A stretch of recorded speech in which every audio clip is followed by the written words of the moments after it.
Hey there, friends. Welcome back to the Word Collective podcast. I'm Daniel, and today's message might just step on a few toes.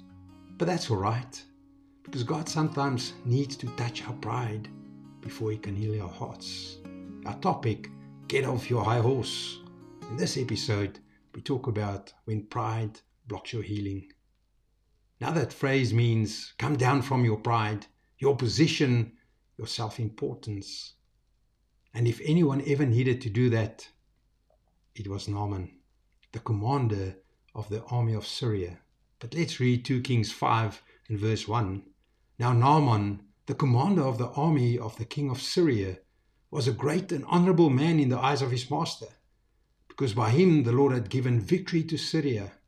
He was also a mighty man of valor, but a leper.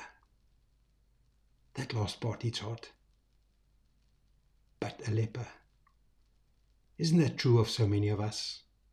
We can be successful, respected, even powerful, but still carry that something hidden that eats away at us. Leprosy represents that which separates us.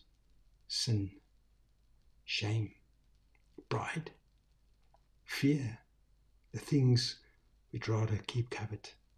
Now Naaman hears that there's a prophet in Israel who can heal him. So off he goes with gold, silver and fine clothes, the ancient version of showing up in a limo with gifts. He expects honor, ceremony, maybe a grand prayer. But when he arrives at Elisha's house, something shocking happens. We pick up the story in 2 Kings 5 and verse 10. And Elisha sent a messenger to him, saying, Go wash in the Jordan 7 times, and your flesh shall be restored to you, and you shall be clean. Elisha doesn't even come out to meet him. Imagine that. The great general left standing outside on the curb, while a servant brings the message. Naaman is furious. Verse 11 says he became angry and went away, saying, Indeed, I said to myself, have you had that conversation with yourself before? He will surely come out to me and call on the name of the Lord, his God. Can you hear it? I expect it. Pride speaks that way. It tells God how we think he should move. You know, Naaman almost missed his miracle because he couldn't get off his high horse. Friend, maybe you're praying for healing, maybe a breakthrough or direction, but you're still telling God how to do it. Pride whispers, that's beneath me. I don't need help. I've got this. And yet God says, go wash in the Jordan. Sometimes his instructions feel so simple or even foolish. Forgive that person.